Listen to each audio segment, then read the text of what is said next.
आज खूप दिवसानं एक गोष्ट करायची ठरवली होती आणि अचानक लाईट गेली आणि सगळंच काम तिथेच राहून गेलं. काय झालं पुढं कळेलच तुम्हाला. तोपर्यंत इथं आमच्या झाडाला जी फुलं आली होती ना, ती तुम्हाला दाखवते. ही झेंडूची फुले इतके भारी वाटायला लागलेत, की आम्हाला तोडूसुद्धा वाटेना झालेत. त्यानंतर बघा इथं ही आनंदीची आणि हा जास्वंद. जास्वंदाला खूप छान फुलं यायला लागलेत, कारण आता पाणी भरपूर आहे.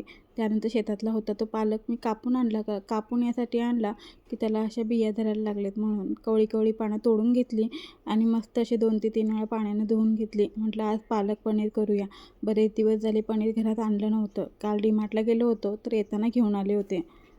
पालक शिजायला टाकली आणि इथं मूग आणि हरभरे पण भिजायला टाकले. तोपर्यंत इथं मी पनीर कापून घेतलं, त्याला मसाला लावून ठेवला आणि मला पनीरच्या भाजीला जो मसाला लागणार होता पालक पनीरला, तो पण तयार करून घेतला आणि मिक्सरला लावायला जाणार तेवढ्यामध्ये लाईट गेली. त्यामुळे मसाला बारीक करता आला नाही. 2-2.5 तास लाईटीची वाट बघितली, पण जेवायची वेळ झाली होती.